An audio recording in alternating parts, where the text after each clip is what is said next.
Welcome to the deep dive. Forget the headlines, the hot tips, the 24/7 noise. Today, we're going beneath the surface, really, to the foundational thinking that makes sense of investing. That's right. We're exploring what it means to be an intelligent investor, what that even is, at its core, and maybe just as importantly, what it decidedly isn't. And we're guided by, well, a true master.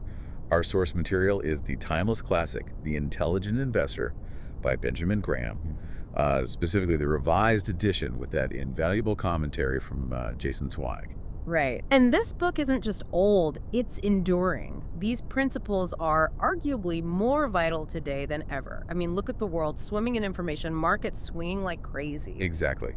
So our mission today is pretty simple. Distill that timeless wisdom, that practical advice, right from these pages. We want to help you navigate the financial markets with intelligence, with analysis, focusing on safety rather than getting swept up in all that speculative current. Okay, so where do we begin? Graham starts by basically drawing a line in the sand. What is an investment? He gives this crystal clear definition. Yeah, he doesn't mess around. An investment operation is one which, upon thorough analysis, promises safety of principal and an adequate return. Boom. Okay, let's break that down. He says there are three equal parts to that. Three crucial components, yeah. First, analysis.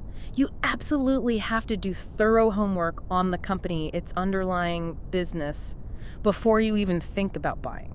It's not about the stock ticker. It's the business itself. It's the business. Understand what you own. Got it. Analysis first. What's second? Second is safety. There must be deliberate protection against serious losses. It's not like a nice to have. It's fundamental. It's built into the definition. You need that buffer, that cushion. And third? Third, the goal is an adequate return. Not necessarily spectacular, right? You're aiming for reasonable results consistently over time. Not trying to hit home runs every day or get rich overnight. Okay, so if that's what an investment is, then what's speculation? Simple. Anything else, anything that doesn't meet that three-part test. If it doesn't offer safety of principal and a satisfactory return based on analysis, Graham says it's speculation. And he points out that a lot of what people call investing. Yeah, especially like frequent stock trading. That falls squarely into speculation by his definition. This is where it gets really interesting, I think. He explains why things like trying to predict market swings or picking stocks just based on next quarter's earnings, why that's speculative. Part of it is just, well, human limitations, right? We're simply not that good at consistently predicting the future with the kind of precision you'd need for short-term trading success. We think we are, but do not. We're really not. And then there's the market itself. Think about it. Any easily available info, like last quarter's results or analyst forecasts for next year, It's already in the price. almost certainly baked in by the time you act on it. Graham had this great line. Something like, if you're buying because of some positive factor, others have done the same thing for the same reason. The easy money's gone. Exactly. It's a competitive place. Easy information gets priced in fast. And for you, the listener, really getting this difference, genuine investment based on analysis and safety versus speculation driven by prediction and hope, that's like the absolute bedrock, isn't it? It shifts your entire perspective, how you view market news, how you react to downturns, everything. It's fundamental for long-term financial well-being. Okay, so we know what an investment is. Now, who does the investing? Graham splits investors into two main types. Right, a fundamental classification. You're either passive, which he calls the defensive investor, or you're active, the enterprising investor. And the crucial first step is knowing which camp you belong in. You can't be both, or rather, you shouldn't try to be. Let's unpack the defensive investor first. Who is that typically? The defensive investor is usually the amateur investor. Maybe someone without a ton of time or deep financial expertise. Their main goals are safety and, crucially, freedom from constant worry. Peace of mind. Exactly. They need a simple approach, something easy to understand and execute that promises satisfactory results, both financially and, psychologically. They need to sleep at night. So given that focus on safety and simplicity, what should they avoid? Definitely speculative stuff, like trying to time the market or trade frequently. Graham even suggests they should probably be cautious with entire categories like aggressive growth stocks, unless those stocks somehow meet very strict safety criteria, which usually takes more work than a defensive investor wants to do. And the key is they get their adequate return because they're not trying to be brilliant stock tickers. Precisely. Their return depends on not having to exert maximum intelligence and skill finding undervalued gems. They choose a simpler, safer path, maybe diversification through funds, sticking to high-quality bonds, that sort of thing. Okay, then the other side is the enterprising investor. Yeah, this is the alert, engaged investor, someone who is genuinely willing and able to dedicate significant time and, intelligent effort to the task. They're putting in the work. They are. And because they put in that work, they potentially can earn a higher return than the defensive investor. They might delve into more complex situations, maybe look at less obvious opportunities. But only if they really know what they're doing. Absolutely. Only where their training and judgment are truly adequate and the opportunity looks promising based on sound, established business principles. Graham isn't giving them a license to gamble. In fact, he specifically warns even the enterprising investor against paying too much, right? Yeah.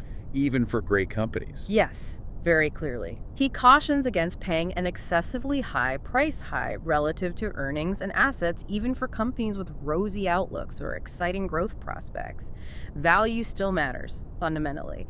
You can overpay for growth.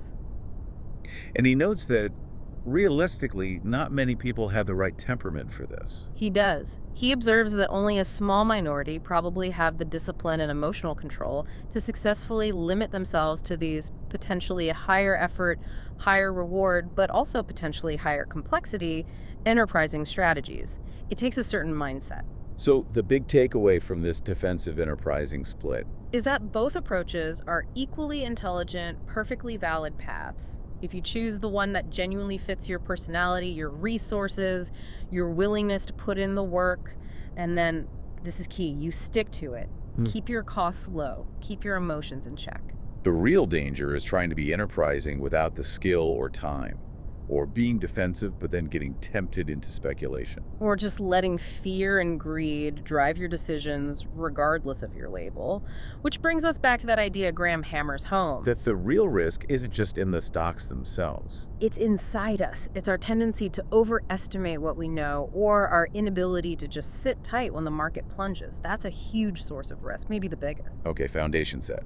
We know what investing is, what kind of investor we might be. How do we actually structure a portfolio, according to Graham? He starts with a very straightforward basic structure. You divide your money between two main buckets: high-grade bonds and leading common stocks. Simple diversification right off the bat. And his classic starting point was the 50-50 split. Yeah, the 50-50 plan, half in bonds, half in stocks. He mentioned back in 1964 that kind of mix might yield around 6% before taxes. A reasonable expectation then. Did he think you should always stick to 50-50? Not rigidly. He did discuss the idea of shifting the allocation, maybe moving between, say, 25% stocks and 75% stocks, depending on how high or low the market seemed. But he found that hard to give rules for. Increasingly so, especially looking at the market in early 1972. It seemed kind of disconnected from historical valuation norms to him. He felt it was really difficult to give reliable signals for when to make those shifts. So he leaned cautious back then. Very cautious. He advised against going over 50% in stocks unless you had a really strong conviction and the emotional fortitude, he used the word equanimity, to handle potentially big drops without panicking. And going much below 50%. Also tough to recommend unless you are genuinely worried about valuations and were okay possibly missing out if the market kept going up. It highlights how hard timing really is. And you can't talk portfolio balance without talking inflation. Absolutely not. Graham looks back at history. Periods where the cost of living shot up, like nearly doubling between 1915 and 1920. Or even the 15% rise from 65 to 70, or 5.4% in 1970 alone. The takeaway being, you have to expect inflation. It's likely to be a continuing or recurring feature of the economic landscape. So your portfolio needs some defense against it, some insurance, as he put it. Do stocks provide that insurance? Well, Graham notes they should, in theory, offer more protection against large-scale inflation than bonds do. But he's careful not to call it a certainty. It's not a perfect hedge. And the commentary includes that graph, 1926 to 2002, showing stock returns versus inflation. Yeah, that's a great visual. It confirms stocks have a strong long-term record against inflation, but they don't track it perfectly year to year, and they can struggle, especially during periods of really high inflation. So, not a magic bullet, but likely better than just holding bonds long-term in an inflationary world. Okay, let's dig into the bond side of that 50-50 split. What are the key choices there? Graham flags two main questions for bond investors. First, taxable bonds, like corporates, versus tax-free ones, like state and municipal bonds. Exactly. Shorter versus longer maturities. How long until you get your principal back?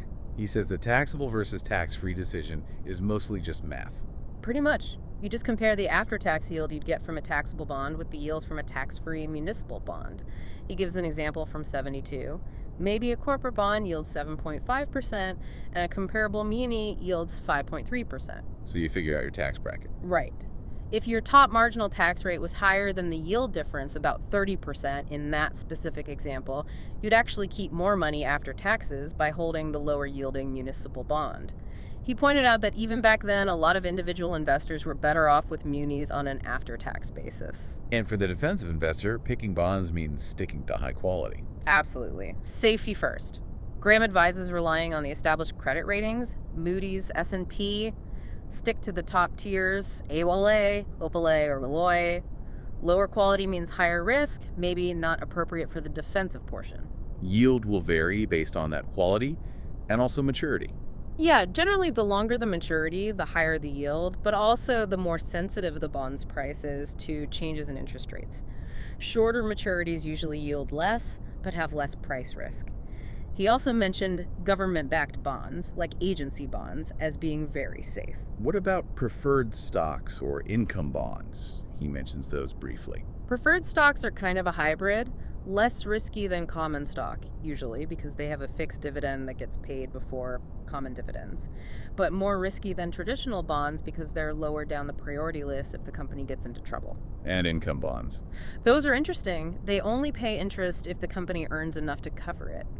Graham actually thought they were often a better structure than preferred stock, partly because the interest payment is tax deductible for the company, unlike preferred dividends. He found it a bit strange that companies still issued preferreds when income bonds seemed superior. Now, the commentary adds a really critical modern perspective on bond safety, looking at what happened after Graham wrote. This is huge. It points out that in the years after 1965, interest rates generally rose. So even the highest quality long-term bonds lost market value.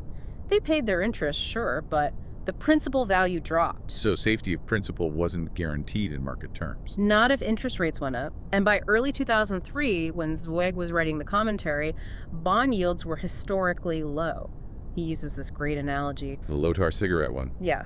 Buying low-yield bonds purely for safety then was like smokers switching to low-tar cigarettes thinking it protected them from lung cancer. The apparent safety could be misleading, especially when considering inflation risk or the risk of rising rates hitting the bond's price. This historical perspective, seeing how stocks and bonds behave under different conditions, leads right into understanding market history and fluctuations. Graham really emphasizes this.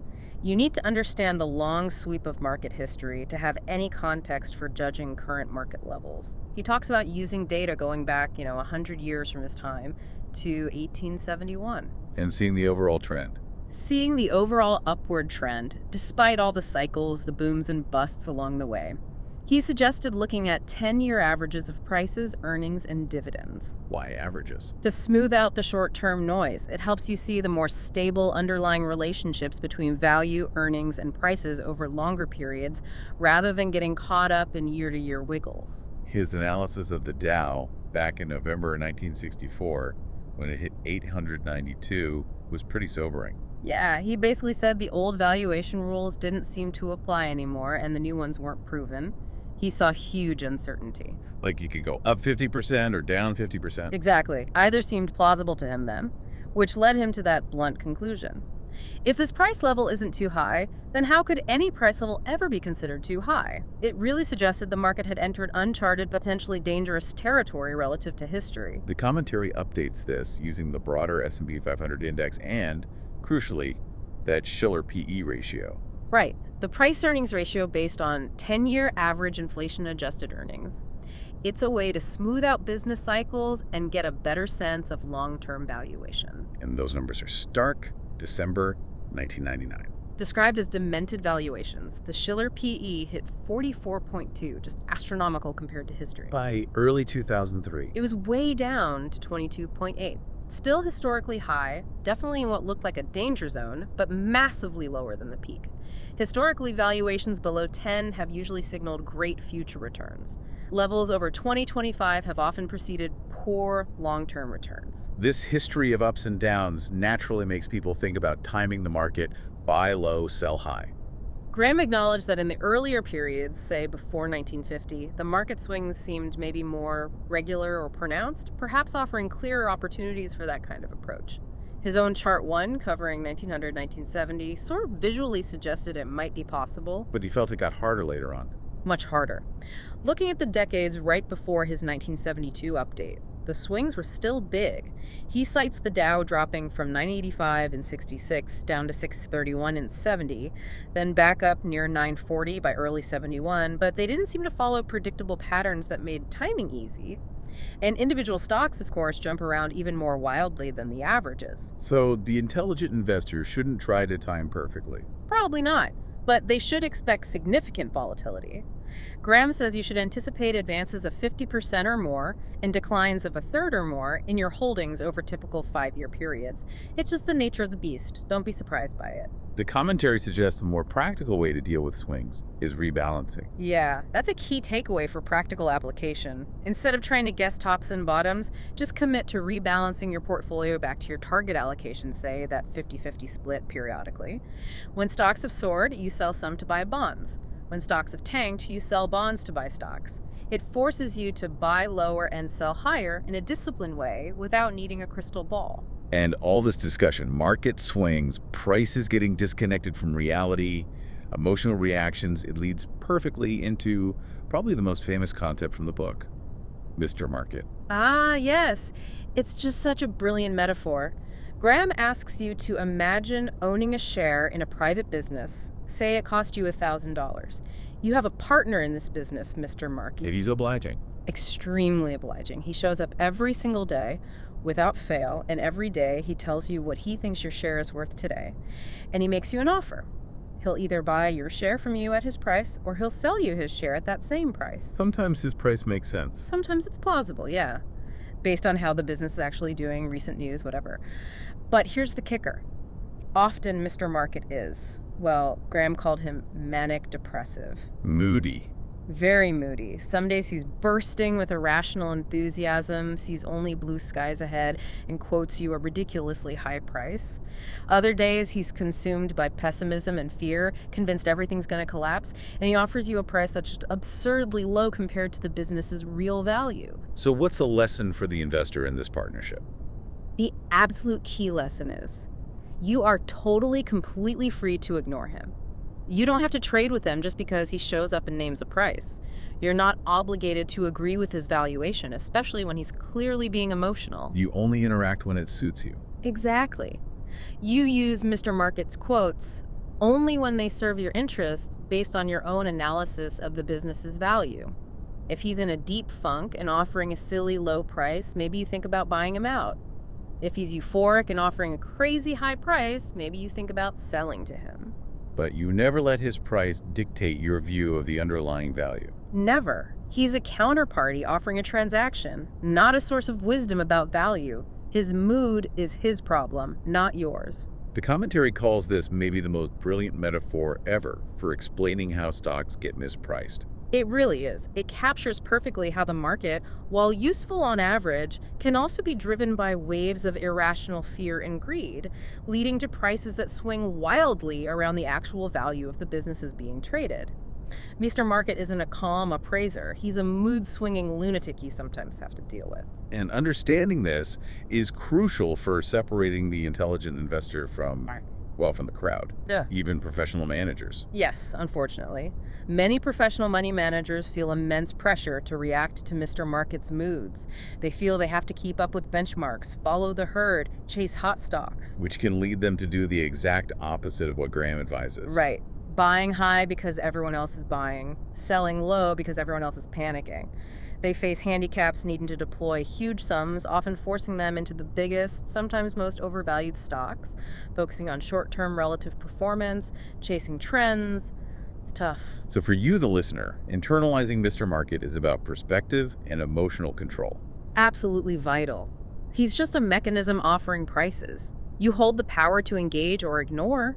The commentary even suggests writing your own investment owner's contract, a personal pledge not to let herd behavior or Mr. Market's daily whims dictate your actions. Maybe committing to dollar cost averaging is part of that contract for you. It builds discipline. Okay, discipline is key. Graham is also very clear about avoiding common pitfalls, these speculative traps that snare so many people, like IPOs, initial public offerings. Oh yeah, he's got strong feelings about IPOs, especially those offered during bull markets when excitement is high. His advice is basically, don't buy them. Pretty much. He says salesmen will inevitably point to the handful of spectacular successes, the ones that pop 100% or more on the first day. But that's all part of the speculative atmosphere, the easy money illusion. He had a rough estimate of the odds. Very rough and very cynical. He said, for every dollar you make in this way, you will be lucky if you end up by losing only 2. Basically, it's a losing game for the public in the long run, fueled by hype. And history backs this up. The source mentions booms and busts. Repeatedly. From an 1825 bank IPO frenzy where someone literally died in the crush, through the 80s, the 90s dot-com mania, the 2000 bust, the pattern is clear. The public gets excited, overpays for new issues, and eventually gets burned. Then forgets and does it again later. So when might an IPO become interesting? According to Graham, possibly years later, long after the hype has vanished, when the company might be forgotten or out of favor, and potentially selling for a tiny fraction of its true worth. But that's a job for a deeply analytical, enterprising investor digging for bargains, not for someone chasing the initial excitement. Another trap. Just following hot trends or what works strategies. Right. The commentary talks about things like the January effect, small stocks historically doing well in January. But it points out, once these patterns become widely known, they tend to disappear or become unprofitable to exploit because everyone tries to jump on them, and trading costs kill any edge. Same for fancy back-tested strategies. Yeah, it mentions James O'Shaughnessy's What Works on Wall Street, which showed strategies that looked amazing historically, like buying stocks with high one-year returns and low price-to-sales ratios. But when actual funds were launched to follow these strategies, they often significantly underperformed the market. The big lesson being, past performance is no guarantee of future results. A strategy that worked in the past might not work going forward, especially once it becomes popular. Markets adapt. And sticking only to what you know can backfire too. Definitely. It can lead to dangerous overconcentration. Think of tech funds piling into one narrow sector just before it crashed, or employees putting way too much of their 401k into their own company stock, like at Enron or WorldCom, with tragic results. Diversification is key. Which leads right into another major pitfall. Trying to trade frequently, focusing on the short term. Graham and the commentary are really clear on this. The data shown, figure 621, is stark. Investors who trade less often tend to do better than those who trade frequently. Why is that? Costs, mainly. Every trade incurs cost commissions, the bid-ask spread, and eventually taxes on any gains. These costs constantly eat away at your returns. It's like trying to fill a leaky bucket. So the advice is almost counterintuitive. Don't just do something, stand there. Exactly. Resist the urge to constantly tinker. Graham implies that, fundamentally, the only real investor is a long-term investor. Focusing on short-term noise and trying to jump in and out usually just makes you a victim of volatility and costs, not a victor. For the defensive investor, this reinforces just setting up a sensible, diversified portfolio and letting time and maybe dollar cost averaging do the heavy lifting. Puts it on autopilot. Removes the temptation to trade emotionally. Okay, so if we're not speculating, we're investing. Yeah. And investing, by Graham's definition, requires thorough analysis. How do we actually do that analysis? Well, Graham's ideal is that Your analysis leads you to a specific valuation for a security. You figure out what you think it's intrinsically worth. Then you compare that value to the current market price. If the price is significantly below your calculated value, it might be an attractive purchase. And that valuation usually involves estimating future earnings. Typically, yes. Estimating the company's likely average future earning power over several years, maybe through a business cycle, and then applying an appropriate capitalization factor or multiplier to those earnings to arrive at a value. But he points out a paradox here, right? Yeah. About where complex valuations are most used. Yeah, it's fascinating. He notes that these intricate mathematical valuation models became most popular precisely where they are least reliable with high-growth stocks. Well, at least reliable there. Because the value of a growth stock depends almost entirely on accurately predicting its rapid growth far into the future. And forecasting the distant future is incredibly difficult and prone to huge errors. The further out your projections go, the more sensitive your valuation is to small changes in assumptions, and the more likely you are to be wildly wrong. So how does he suggest approaching analysis more reliably? He gives frameworks for bonds and stocks. For bonds, the absolute primary concern is safety. Getting your interest payments on time and your principal back at maturity. The key test being earnings coverage. Right. Can the company's earnings comfortably cover its fixed charges, mainly its interest payments? Graham suggested minimum coverage ratios, which varied by industry, maybe average pre-tax earnings needing to be, say, 5 times interest payments for an industrial company over a 7-year period, maybe less for a stable utility. He also mentioned other factors. Yeah, things like the value of assets backing the bond, the overall size and stability of the company, the quality of management, and even the specific legal terms in the bond indenture, the contract. The Penn Central bankruptcy story is a stark example here. A huge cautionary tale. It was the largest U.S. railroad, paid dividends for over 120 years. Its collapse shocked Wall Street in 1970. But Graham points out that the fundamental weakness in adequate earnings coverage of its debt payments was visible in its financial statements as early as 1965, if you were looking. It wasn't a black swan event for an analyst? Yeah, not if they did the basic bond analysis Graham recommended. The warning signs were there. He contrasts this with regulated utilities, where, due to oversight, bankruptcy was much less likely for well-run companies. Okay, what about analyzing common stocks? Similar goal, find the value, compare to price. Same fundamental goal. Again, you're often starting by estimating average future earnings and applying a reasonable multiplier. The market obsesses over earnings per share, EPS, and it's an important number. Right. But you have to dig deeper. You can't just take the reported EPS figure at face value. Why not? What can be misleading about EPS? Oh, lots of things. Accounting choices made by management can significantly distort reported earnings. For example, a company might change an accounting principle, like Quest did, starting to capitalize certain costs they used to expense immediately.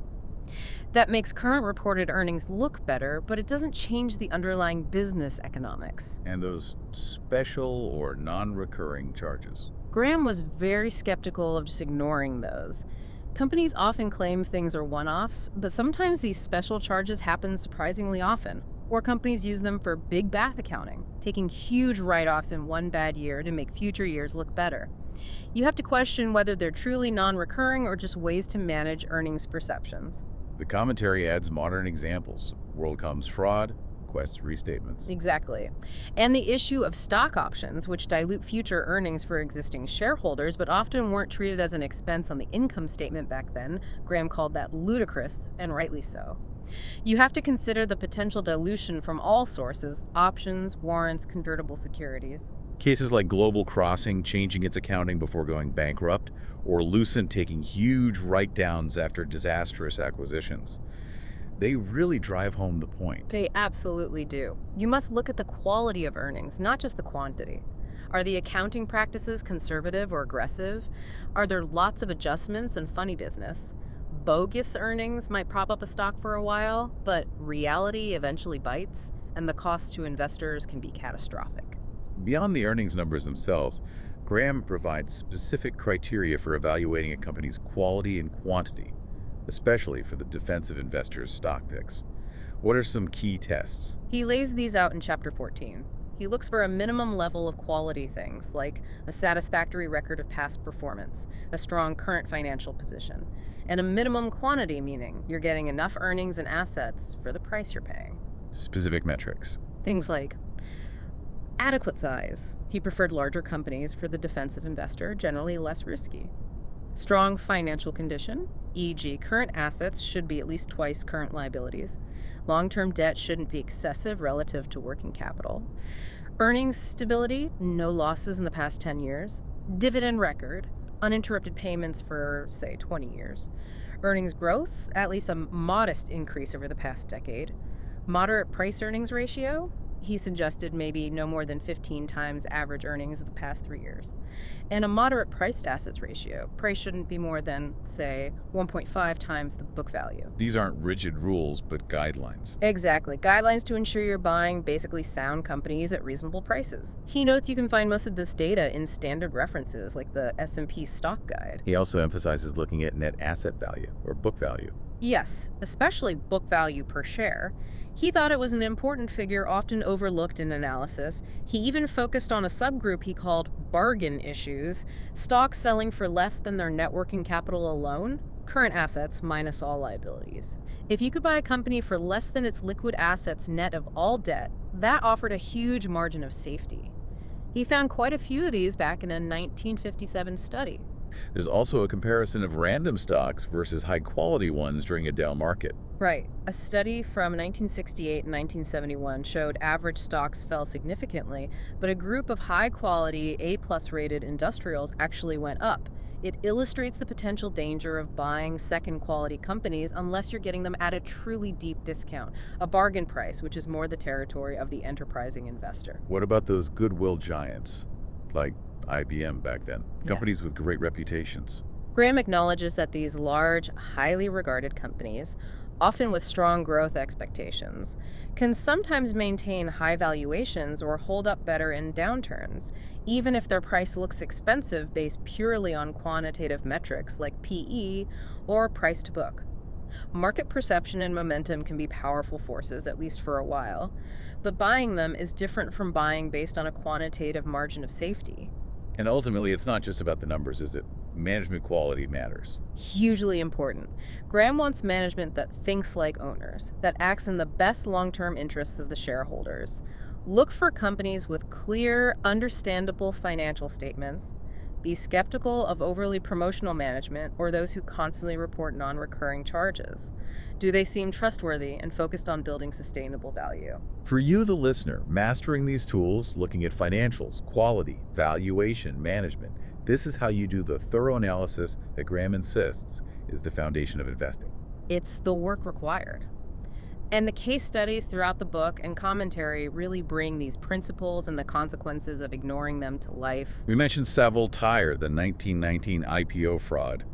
Classic speculative bubble story. Absolutely. Quick gain, then total loss. Lesson, beware IPO hype. Then there's Northern Pipeline Co., Graham, the activist investor. Perfect example of deep value. He dug into the balance sheet, found hidden assets, bonds worth more than the stock price, bought the stock, agitated for change, and unlocked that value. Shows what rigorous analysis can uncover. Chrysler's volatile earnings showed why it wasn't for everyone. Right. Big swings in profit and loss. Even when the PE looked low, the underlying business was unstable. Graham felt that kind of unpredictability made it too risky for the enterprising investor seeking steady value. Anaconda wire and cable falling price isn't enough. Yeah, the stock price collapsed along with earnings. But just because it's down doesn't make it a buy. You still need evidence of underlying stability or recovery potential, that margin of safety. Northern Pacific Railway in the 40s, market inefficiency.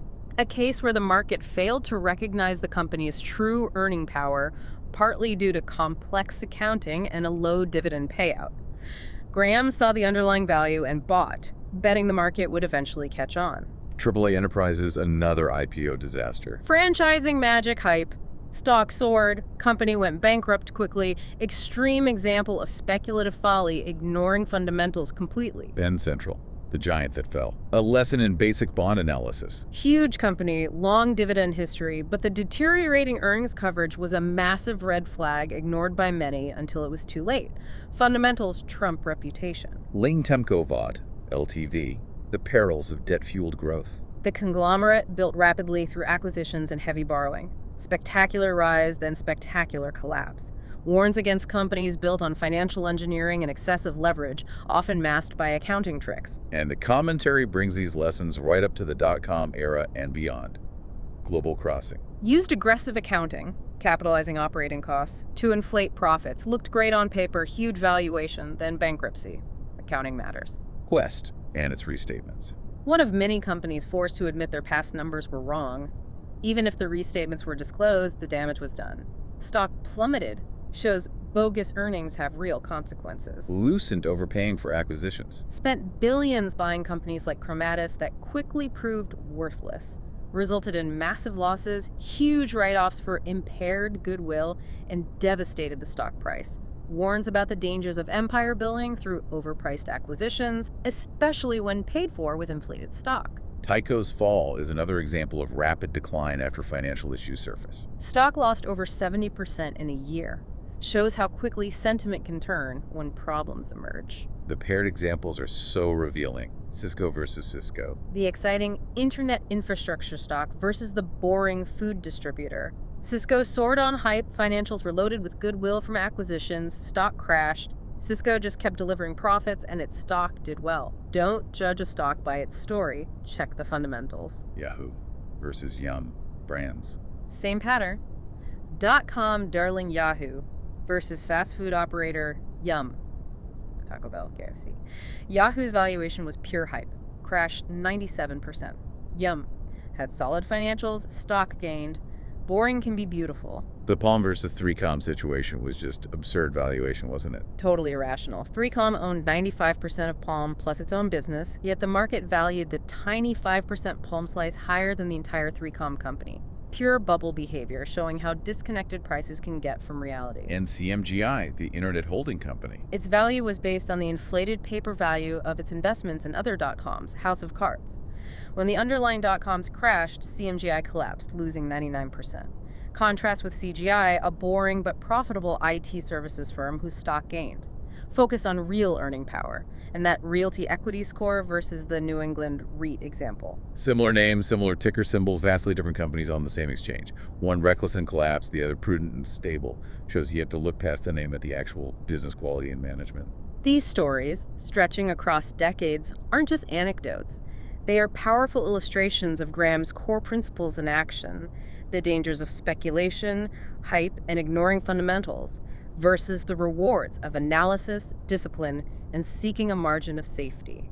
Okay, so doing the analysis is crucial, but what if you're a defensive investor or just don't have the time or desire to analyze individual companies so deeply? What are the options? Graham definitely addresses this. He discusses financial services, advisors, and funds. Brokerage houses provide info, but you shouldn't just buy based on their tips. Definitely not. Graham says the intelligent investor uses the information and suggestions from brokers, but does not rely solely on their recommendations. He noted even back then a shift from deep security analysis to broader financial analysis covering economics and policy. Useful context, but doesn't replace analyzing the specific investment. What about hiring a professional financial advisor? Totally fine, Graham says, if you lack the time or interest. But, and this is a huge, but you absolutely must investigate their trustworthiness, competence, and how they get paid before handing over your money. Trust but verify. Exactly. The commentary quotes Reagan. How do you screen them? The commentary suggests asking, do they genuinely seem to care about your goals? Do they understand and apply sound investment principles, like the ones in Graham's book? And watch out for red flags. Big time. Things like trust me, promising unrealistic high returns, claiming secret strategies, guaranteeing no losses. These are often signs of trouble. Transparency about fees and philosophy is key. Okay, the main vehicle for many defensive investors is mutual funds. Yes, Graham saw them as a primary way for ordinary investors to get easy diversification in stocks or bonds. But performance chasing is a trap here too. A huge trap. The commentary highlights how funds with spectacular performance in 1 year, like some hitting plus 300% in the late 60s, often did poorly over the following years. Buying funds based only on recent hot performance is called one of the stupidest things an investor can do. That figure showing the fate of the hottest 1999 tech funds. Devastating. They got crushed. It reinforces that luck plays a huge role in short-term fund performance, maybe more than skill. Chasing last year's winners is usually a recipe for buying high and selling low. And expenses are a massive drag on fund returns. A relentless drag. Not just the obvious operating expense ratio, but also the hidden costs of trading within the fund. Funds, especially large ones, incur significant costs buying and selling stocks. Since many funds have high turnover, holding stocks less than a year, these trading costs plus operating expenses can eat up a huge chunk of potential returns. You might need the market to return several percent just for the fund to break even after costs. That's the reality, which is why Graham emphasized looking at expenses first.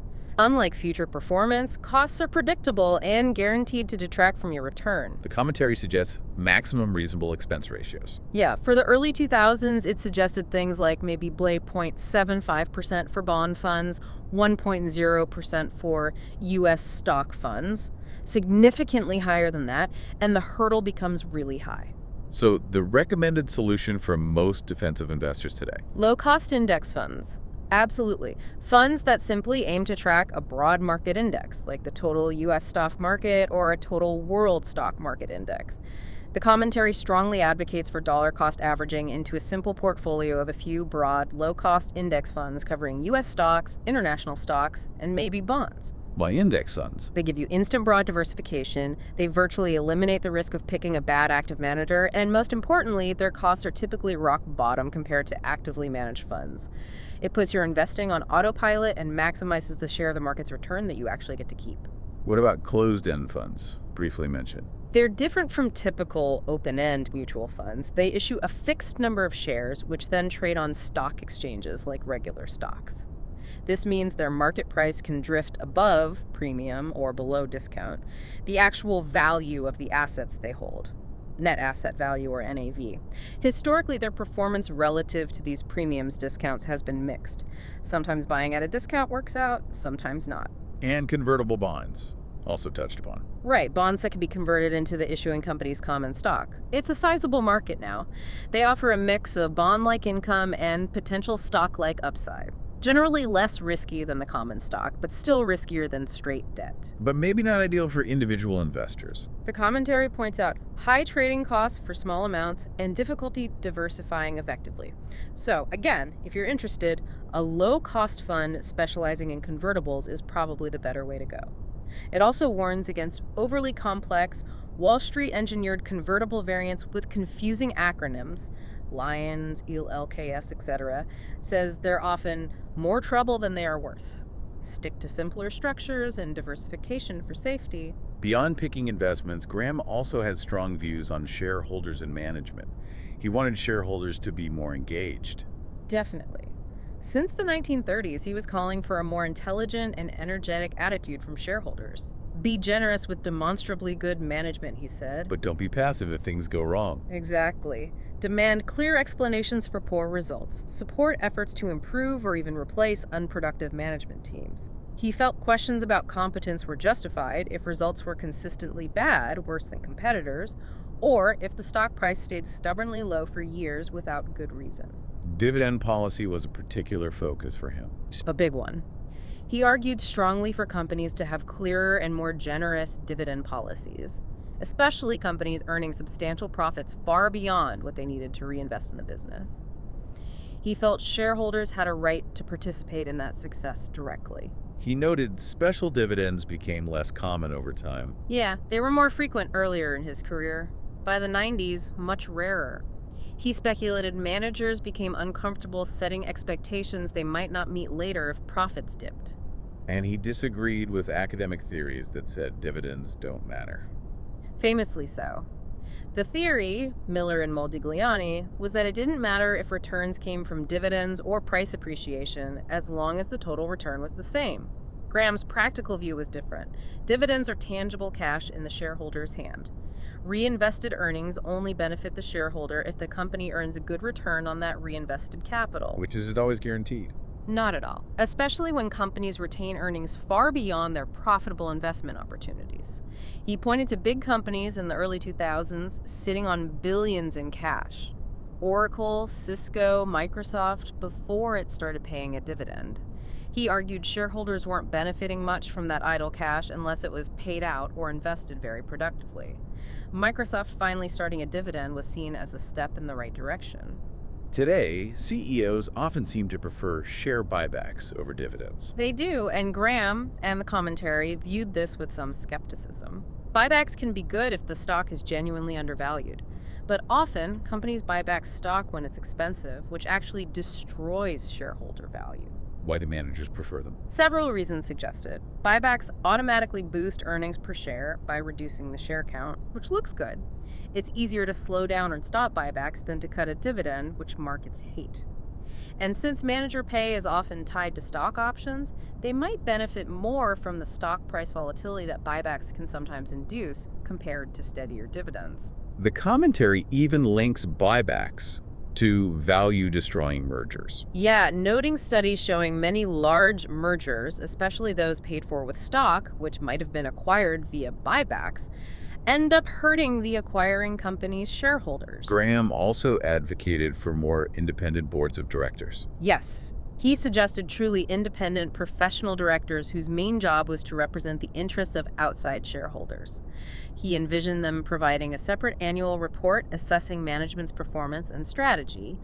It ties back to wanting management that truly thinks and acts like owners. Okay, so all these threads analysis, portfolio policy, investor types, pitfalls, shareholder rights, they all seem to lead to what Graham calls the central concept of investment, the margin of safety. Absolutely. This is the bedrock, the core idea that, for Graham, truly separates investment from speculation. What is it, fundamentally? It simply means buying a security at a price significantly below your best estimate of its intrinsic value. That difference, that gap between price and value, is the margin of safety. It's the buffer zone.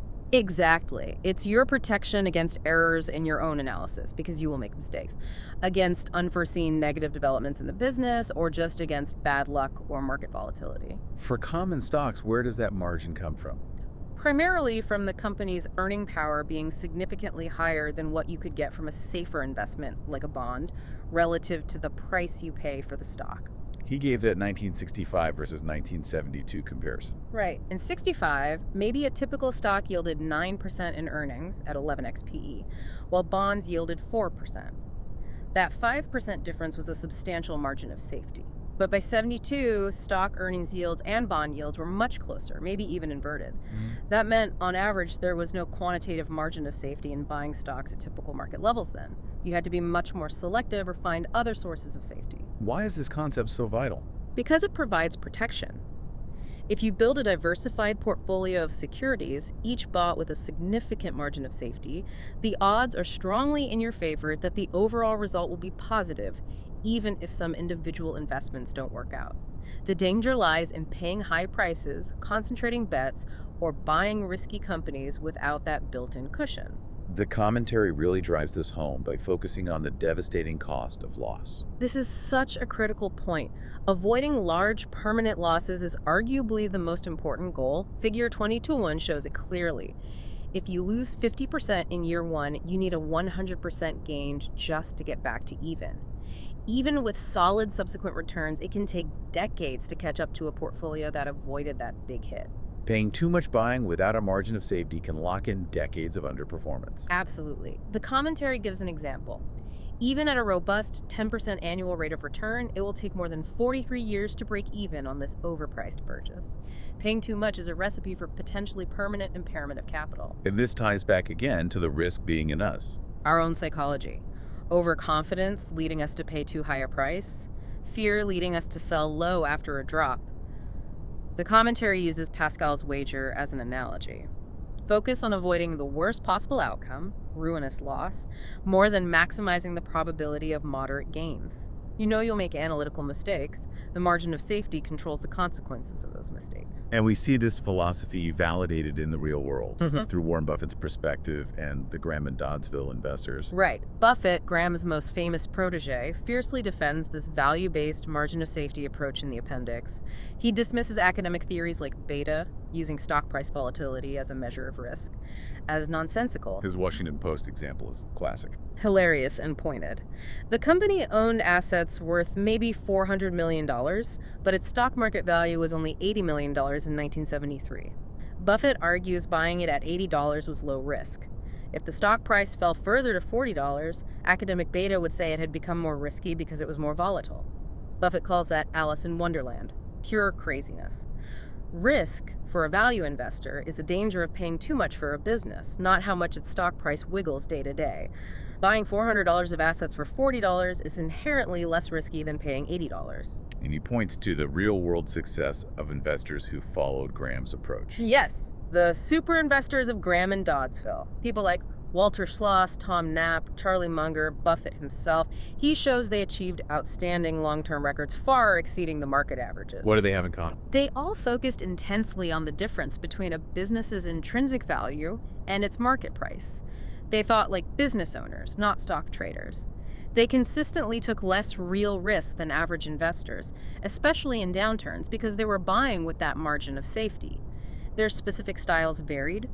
Schloss was highly diversified, Munger more concentrated, but the core philosophy was identical. Buy dollars for 50 cents. Their success wasn't luck. Buffett argues convincingly it wasn't. It stemmed from their shared intellectual framework, discipline, character, and temperament, the ability to think independently and act rationally when Mr. Market was being crazy. The appendices also cover a few other practical points briefly, like taxes. Yeah, just touches on things relevant to investors, like the historical difference between lower capital gains tax rates and higher ordinary income rates, limits on deducting capital losses against income, things like that. Useful background. And how mutual funds are taxed. Right. Funds generally pass through income and capital gains to shareholders, who then pay the tax. It includes that useful warning about avoiding buying a fund right before it makes a large year-end capital gains distribution, because you'll owe tax on gains earned before you even own the fund. Finally, that point about valuing intangible versus tangible assets. A fascinating historical observation by Graham. Decades ago, the market tended to value intangible assets, like brand names, goodwill, more conservatively than tangible assets, like factories, cash. You'd apply a higher discount rate or lower multiplier to the earnings thought to come from intangibles. But that flipped over time. Completely flipped. By the 1920s, and certainly by the 70s, the market started valuing the excess earnings, those above a basic return on tangible assets, often attributed to intangibles, more liberally, with a higher multiplier than the base earnings. Like his example of a company earning 15% on equity. Might sell at 13.5 times earnings. The market might implicitly be valuing the first 10% return on tangible book value at 10 times earnings, but valuing the next 5%, the excess return from intangibles, at a much higher 20 times earnings.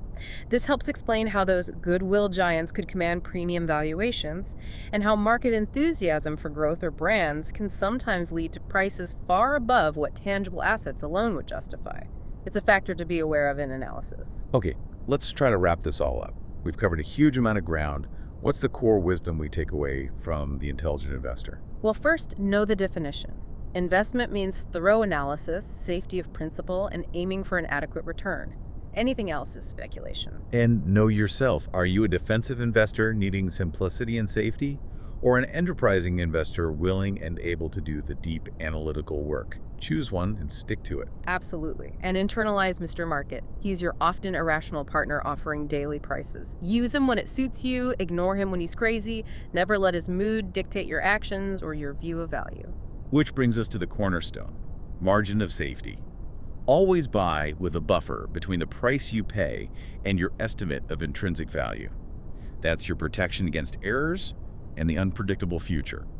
Avoiding big losses is paramount. And achieving that margin requires diligent analysis. Look past the hype, scrutinize the financials, question the accounting, assess management, and actively avoid those common speculative traps, chasing hot IPOs, following fads, trading too frequently. For those taking the simpler path, low-cost, diversified index funds are a powerful tool. And if you use an advisor, vet them carefully for competence, trustworthiness, and reasonable fees.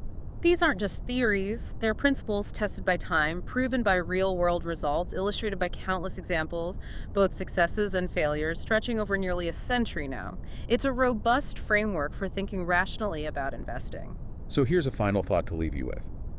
If the most successful, truly intelligent investors, like Graham and Buffett and the others, built their phenomenal records, not by trying to predict the next hot thing or timing market swings, but by relentlessly focusing on buying good businesses at prices below their value, insisting on that margin of safety, and making the avoidance of permanent loss their absolute top priority. What does that tell you about where your focus should really be as you navigate your own financial journey? Something definitely worth reflecting on as you apply these timeless principles.